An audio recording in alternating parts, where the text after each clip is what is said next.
ಚಕ್ರವರ್ತಿ ಚಂದ್ರಚೂಡ್ ಅವರ ಹೇಳಿಕೆಯನ್ನು ಧಿಕ್ಕರಿಸಿ ಇವತ್ತು ಕನ್ನಡ ಚಲನಚಿತ್ರ ನಿರ್ಮಾಪಕರ ಸಂಘ ಸುದ್ದಿಗೋಷ್ಠಿ ನಡೆಸ್ತು. ನಮ್ಮ ಜೊತೆ ನಿರ್ಮಾಪಕರಾಗಿರೋ ಕೇಮಂಜು ಅವರು ಮಾತನಾಡ್ತಾ ಹೋಗ್ತಾರೆ. ಒಂದಷ್ಟು ಆಕ್ರೋಶ ಭರಿತ ಮಾತುಗಳನ್ನು ಕೇಮಂಜು ಅವರು ಸುದ್ದಿಗೋಷ್ಠಿಯಲ್ಲೂ ಆಡಿದ್ರು. ಸರ್, ಒಂದು ಮೂಲ ಪ್ರಶ್ನೆ ಇರೋವಂಥದ್ದು, ಏನೆಲ್ಲ ಆಯಿತು ನಾವು ನೋಡಿದ್ವಿ. ನೀವು ಹೈಗ್ರೌಂಡ್ಸ್ ಪೊಲೀಸ್ ಸ್ಟೇಷನ್ಗೆ ಹೋಗಿ ರಿಟರ್ನ್ ಕಂಪ್ಲೇಂಟನ್ನು ಕೊಟ್ರಿ, ಡಿಫಾಮೇಷನ್ ಕೇಸ್ ಹಾಕ್ತೀನಿ ಅಂತ ಒಂದು ಪಾಯಿಂಟ್ ಆಫ್ ಟೈಮಲ್ಲಿ ಹೇಳಿದ್ರಿ. ಈ ಒಂದು ವೈಯಕ್ತಿಕ ದಾಳಿ ಅಥವಾ ವೈಯಕ್ತಿಕ ದ್ವೇಷ ಯಾಕೆ ಉಂಟಾಯಿತು ಅಂತ? ನಾವು ವೈಯಕ್ತಿಕ ಇಟ್ಟು ನಮಗೇನು ಪಾಪ, ಅವ್ನು ಒಳ್ಳೆ ಫ್ರೆಂಡ್ ರೀ ನಮಗೆ. ನಾವು ವೈಯಕ್ತಿಕ ದ್ವೇಷ ಮಾಡಲ್ಲ. ಹಗುರ ಮಾತಾಡಬೇಡಿ ನಿರ್ಮಾಪಕರಿಗೆ. ಅದನ್ನು ಬಂದು ಯಾವ ರೀತಿ ಹೇಳಬೇಕು? ನೀನು ಬಂದು ಹೇಳ್ಬೋದಲ್ಲ. ಅದು ಬಿಟ್ಟು ನೀನು ಕೌಂಟ್ರ್ ಕೊಟ್ಟರೆ ಏನರ್ಥ? ಈಗ ನೀನು ತಪ್ಪು ನಾನು ಮಾಡಿದರೆ ಇಲ್ಲಪ್ಪ ಸಾರಿ ಬಿಡಮ್ಮ, ಅದೇ ಬೇಜಾರು ಈ ಥರ ಕ್ಷಮೆ ಹಾಯಿಸೋದು ತಪ್ಪೇನು, ದೊಡ್ಡವನ ಬಿಡ್ತಾನೆ.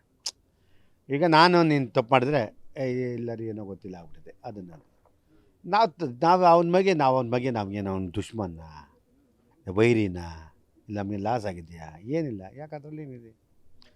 ನಾವು ಯಾರೂ ವೈಮನಸ್ಸು ಇಟ್ಕೊಂಡಿಲ್ಲ. ನಾವು ಇಟ್ಕೊಳ್ಳೋದು ನಮ್ಮ ಕೆಲಸ ಅಲ್ಲ. ನಾವು ಒಳ್ಳೇದಾಗಲಿ ಅಂತ ಒಳ್ಳೇದಾಗಬೇಕು ಅಂತ ಎಲ್ಲರೂ ಹೇಳೋದು. ಅದರಿಂದ ಇಂಡಸ್ಟ್ರಿ ಬಗ್ಗೆ ಮಾತಾಡ್ಬೇಕಾದ್ರೆ ಮಾತಾಡಬೇಡಿ ಅಂತ ಅರ್ಥ. ಅದಕ್ಕೆ ಕಾನೂನು ಏನಾಗುತ್ತೆ, ಸರ್ ಇದನ್ನು ಕಂಪ್ಲೇಂಟಲ್ಲಿ ಮುಖಾಂತರ ಸರ್ ನಾನೊಬ್ಬ ಎಲೆಕ್ಟೆಡ್ ಮೆಂಬರ್ ಹೇಳೋದು ಕೇಳೋದೇ ಬರ್ತು ನನ್ನ ಕರ್ತವ್ಯ. ನಾನು ಬೇಡ ಅಂತ ಹೇಳೋ ಅಷ್ಟು ಇಲ್ಲ. ಅವಾಗೇನು ನಾನೆಲ್ಲ ಸಪೋರ್ಟ್ ಮಾಡಿದಾಗ ಕರೆದಾಗ ಹೋದೆ, ಮಾತಾಡಿ ನಮ್ಮ ಧರ್ಮ ಜೊತೆಲಿ ಅಷ್ಟು. ಅದು ಬಿಟ್ಟರೆ ತಪ್ಪು ನಂದೇನಿದೆಯಾ? ಇಲ್ಲ. ಅಸೋಸಿಯೇಷನ್ ತೀರ್ಮಾನನೇ ಅಂತಿಮ ತೀರ್ಮಾನ. ಇದು ನನ್ನ ವೈಯಕ್ತಿಕ ಅಲ್ಲ ಅಂತ ಕಡೆಗೆ. ಇದೆಲ್ಲ ಆಗೋದಕ್ಕಿಂತ ಮುಂಚೆ ನಿಮ್ಮ ಚಕ್ರವರ್ತಿಯವರ ಪ್ರೊಫೆಷ್ನಲ್ ಸಂಬಂಧ ಹೇಗಿತ್ತು? ನನಗೆ ಒಳ್ಳೆ ಸ್ನೇಹಿತ ಅಲ್ಲ, ನನಗೆ ನಮ್ಮ ಇಂದ್ರಜಿತ್ ಲಂಕೇಶ್ ಕಡೆಯಿಂದ ಫ್ರೆಂಡು ಪರಿಚಯ. ಒಂದು 2 ವರ್ಷ ಮಾತಾಡ್ತಿದ್ದೆ ಅಷ್ಟೇ. ಅದು ಬಿಟ್ಟರೆ ಬೇರೆ ನನಗೆ ಅಷ್ಟೊಂದು ತುಂಬ ಇದೇನಿಲ್ಲ. ಅವನು ಒಬ್ಬ ಪತ್ರಕರ್ತ ಕೆಲಸ ಮಾಡ್ತಿದ್ದಾಗ ನಮ್ಮ ಇಂದ್ರಜಿತ್ ಲಂಕೇಶಿಂದ ಪರಿಚಯ. ಅದರಲ್ಲಿ ಏನು ತುಂಬ ಕ್ಲೋಸೂನಿಲ್ಲ, ತುಂಬ ಇದಿಲ್ಲ. ಅದು ಆಮೇಲೆ ಯಾರು ಸಿಕ್ಕೋದು ನಾನು ಯಾರಿಗೂ ಹರ್ಟ್ ಮಾಡಲ್ಲ. ಒಳ್ಳೇದು ಎಲ್ಲರಿಗೂ ಪಾಪ ಬೆಳೀಲಿ, ಇಂಡಸ್ಟ್ರಿ ಬಗ್ಗೆ ಒಳ್ಳೇದಾಗಲಿ, ನಾವು ಅಷ್ಟೇ. ಯಾಕೆಂದರೆ ಅದು ನನ್ನ ಧರ್ಮ. ಯಾರೇ ಆಗಲಿ ಬೆಳಿಬೇಕು. ನಮಗೂ ಆಸೆ ಇರ್ತಲ್ಲ. ಆಮೇಲೆ ಇವನ ಹತ್ರ ಕಥೆಗಳು ಇರ್ತದೆ, ಅವತ್ತು ಹೇಳಿದ ಕಥೆ ಅದು ಇದ್ರೆ ಹೇಳ ಮಾಡೋಣ ಅಂತೇಳಿ ಅದೇನಿಲ್ಲ. ಚಕ್ರವರ್ತಿಯವರ ಪಾಡ್ಕ್ಯಾಸ್ಟಲ್ಲಿ ಒಂದು ಕಡೆ ಹೇಳ್ತಾರೆ, ನಿರ್ಮಾಪಕರು ಹೀರೋಗಳಿಗೆ ಸಂಭಾವನೆ ಕೊಡೋವಾಗ ಬ್ಲ್ಯಾಕ್ ಮನಿ ಕೊಡ್ತಾರೆ ಅಂತ. ಇದಕ್ಕೆ ನಿಮ್ಮ ಅಭಿಪ್ರಾಯ? ಸರ್, ಬ್ಲ್ಯಾಕ್ ನಾಟ್ ಓನ್ಲಿ ನಿರ್ಮಾಪಕ ಕೊಡ್ತಾರೆ, ಇವನು ಕೊಡ್ತಾನೆ. ಕೊಟ್ಟವ್ರೆ ನನಗೆ ಗೊತ್ತಿಲ್ಲ, ನಾನು ನೋಡಿದ್ದೀನ ಇಲ್ಲ. ಅದು ಅವನ್ನೇ ಕೇಳಬೇಕು. ನಮಗೇನು ಗೊತ್ತಿರುತ್ತೆ? ಬ್ಲ್ಯಾಕ್ ಮನಿ ಕೊಟ್ರೆ, ವೈಟ್ ಮನಿ ಕೊಟ್ರೆ, ಪ್ರಿಂಟ್ ಮನಿ ಕೊಟ್ರೆ ನಮ್ಗೆ ಗೊತ್ತಿರುತ್ತೆ? ಸಿನಿಮಾ ಅನ್ನೋದು ಒಂದು ವ್ಯಾಪಾರ. ಸಿನಿಮಾದಲ್ಲೇ ಮಾತ್ರ ಬ್ಲ್ಯಾಕ್ ಮನಿ ಕೊಡ್ತಾರೆ ಅಂತ ಅವ್ರಿಗೆ, ಬೇರೆ ಕಡೆ ಇಲ್ವಂತ ನನಗೆ ಗೊತ್ತಿಲ್ಲ. ಅದು ಅವ್ರು ಕೇಳಿದ್ರೆ ಗೊತ್ತಾಗುತ್ತೆ, ನನಗೆ ಗೊತ್ತಾಗಲ್ಲ. ಮಂಜು ಸರ್, 55ಕ್ಕೂ ಹೆಚ್ಚು ಸಿನಿಮಾಗಳನ್ನು ನಿರ್ಮಾಣ ಮಾಡಿದ್ದೀರಾ.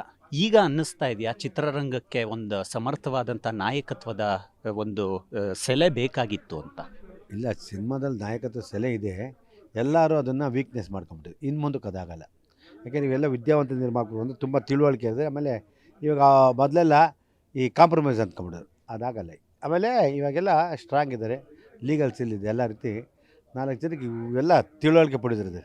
ಇನ್ಮೇಲೆ ಆ ಥರ ಆಗಲಿಕ್ಕೆ ಅವಕಾಶ ಸಿಗಲ್ಲ. ಸಿಸ್ಟಮ್ ಆಗಿರ್ತದೆ ಅಂತ ಹೇಳೋಕ್ಕೆ. ಸಿಸ್ಟಮ್ ಇದ್ರೆ ಬೆಟ್ರು. ಚಕ್ರವರ್ತಿಯವರು ಸುದೀಪ್ ಅವರ ಆಪ್ತ ಬಳಗದಲ್ಲಿ ಗುರುತಿಸ್ಕೊಂಡಿರೋರು. ಸುದೀಪ್ ಅವರು ನಿಮಗೂ ಕೂಡ ಬಹಳ ಹತ್ತಿರ. ಏನಾದರೂ ಸುದೀಪ್ ಅವ್ರ ಜೊತೆ ಈ ವಿಚಾರವಾಗಿ ಮಾತುಕತೆ ಆಡಿದ್ರ ನೀವು? ನಾವು ಔಷಧ, ಯಾಕೆಂದ್ರೆ ಇದು ವೈಯಕ್ತಿಕ ವಿಚಾರ, ಮಾತಾಡಬಾರ್ದು, ಮಾತಾಡೋಕ್ಕೂ ಆಗಲ್ಲ. ಏನು ಅವ್ನು ಹೇಳಿರೋದು ತಪ್ಪುಬಿಟ್ರೆ ನಾವು ಸುದೀಪ್ ಅವ್ರಿಗೆ ಹೆಂಗೆ ಮಾತಾಡೋಣ? ಸುದೀಪ್ ಅವ್ರಿಗೂ ಅದಕ್ಕೆ ಸಂಬಂಧ ಏನಿದೆ? ನಾವು ಅದು ಮಾತಾಡೋಲ್ಲ. ಅದು ಅವ್ರಿಗೆ ಗೊತ್ತಿರ್ಬೋದು, ಗೊತ್ತಿಲ್ಲದೆ ಇರ್ಬೋದು, ಅದು ನನಗೆ ಗೊತ್ತಿಲ್ಲ. ಆಮೇಲೆ ನಾವೆಲ್ಲ ಇದನ್ನು ಬೇರೆ ಹೋಗಿ ಆರ್ಟಿಸ್ಟ್ ಹತ್ರ ಮಾತ್ರ ನಮ್ಗೆ ಇಷ್ಟ ಇಲ್ಲ. ಇಲ್ಲೇನು ಮಾತ್ರ ಇದು ಬಿಟ್ಬಿಡ್ತೀವಿ. ಇದು ಬಿಟ್ಟರೆ ಇದನ್ನು ನಾವು ಅದ್ರ ಬಗ್ಗೆ ನಾವು ಮಾತಾಡೋಕ್ಕಲ್ಲ. ಅದು ನಮ್ಮ ತಪ್ಪಾಗುತ್ತೆ. ಸುದೀಪ್ ಹೇಳೋದು ಅವ್ರಿಗೆ ನಮ್ಮ ಕೆಲಸ ಅಲ್ಲ. ನಾವ್ಯಾಕೆ ಅದೆಲ್ಲ ಹೇಳೋ? ಅದು ನಮ್ಗೆ ಅವೆಲ್ಲ ನಾವ್ಯಾರು ಮಾಡೋಂಗಿಲ್ಲ, ಮಾಡಬಾರ್ದು, ತಪ್ಪಾಗುತ್ತೆ. ಕೊನೆಯದಾಗಿ ಸರ್, ಈಗ ಒಂದು ಜನರಲ್ ಬಾಡಿಯಾಗಿ ನಿರ್ಮಾಪಕರ ಸಂಘದಿಂದ ನೆಕ್ಸ್ಟ್ ಸ್ಟೆಪ್ ಏನು ತೆಗೆದುಕೊಳ್ತೀರಾ ಅಂತ? ಏನಕ್ಕಂದರೆ ಯಾವುದೋ ಕಲಾವಿದ್ರ ಬಗ್ಗೆ ಅಥವಾ ಯಾವುದೋ ನಿರ್ಮಾಪಕರ ಬಗ್ಗೆ, ನಿರ್ದೇಶಕರ ಬಗ್ಗೆ ಈ ಥರ ಮಾತಾಡಿದಾಗ ಅದನ್ನು ಅಲ್ಲೇ ಕ್ಷಮಿಸ್ಬಿಡೋದಾ ಅಥವಾ ಮುಂದೆ ಕಾನೂನಾತ್ಮಕವಾಗಿ ಹೋರಾಟ ಮಾಡೋದಾ ಅನ್ನುವಂಥ ಒಂದು ಕೆಲವೊಂದಿಷ್ಟು ಜಿಜ್ಞಾಸೆಗಳು ಇದ್ದೇ ಇರುತ್ತೆ. ಮುಂದಿನ ನಡೆ ಏನಾಗಿರುತ್ತೆ ನಿಮ್ಮದು? ಮುಂದಿನ ನಡೆ ಯಾರೇ ಮಾಡಿದ್ರು ಬಂದಿಲ್ಲ. ಅಸೋಸಿಯೇಷನ್ ಅವ್ರವ್ರು ಬಂದು ಮಾತಾಡ್ಬಾರ್ದು, ಅಸೋಸಿಯೇಷನ್ ಬಂದು ಮಾತಾಡಬೇಕು. ಅಸೋಸಿಯೇಷನಲ್ಲಿ ಕ್ಷಮೆ ಪತ್ರ ಕೊಡ್ತಾರೋ ಇಲ್ಲ ಸಾರಿ ಹೇಳ್ತಾರೋ ಏನಾಗುತ್ತೆ, ಅವ್ರೇನು ತೀರ್ಮಾನ ತಗೋತ ಅದಕ್ಕೆ ಎಲ್ಲರೂ ಭಾಗಿಯಾಗಿರೋ. ಆಮೇಲೆ ಯಾರು ಇಲ್ಲಿ ಶಿಕ್ಷೆ ಕೊಡೋಕ್ಕೆ ಅಂತ ಬರೋಲ್ಲ. Action is unexpected. ಯಾರು ಬೇಕು ಅಂತ ಮಾಡಲ್ಲ. ಅನ್ಎಕ್ಸ್ಪೆಕ್ಟ್ ಆಗಿದೆ ತಿಳ್ಕೊ, ಅದನ್ನು ಯಾವ ರೀತಿ ಮಾಡ್ಕೊಂಡು ಡ್ಯಾಮೇಜ್ನ ಕಂಟ್ರೋಲ್ ಮಾಡ್ಕೊಳ್ಬೇಕು. ನಾನು ಹೇಳೋಕ್ಕೆ ಇಷ್ಟಪಡ್ತೀನಿ. ಉದ್ಯಮ ಬೆಳಿಬೇಕು, ಒಳ್ಳೇದಾಗಬೇಕು, ಉದ್ಯಮ ಉಳಿಬೇಕು. Thank you. ಇವಿಷ್ಟು ನಿರ್ಮಾಪಕರಾಗಿರೋ ಕೆ ಮಂಜು ಅವರ ಮಾತುಗಳು. ಕ್ಯಾಮ್ರಾ ಪರ್ಸನ್ ಪವನ್ ಜೊತೆ ಮಾವಳಿ ಕಾರ್ತಿಕ್, ಕರ್ನಾಟಕ ನ್ಯೂಸ್ ಬೀಟ್.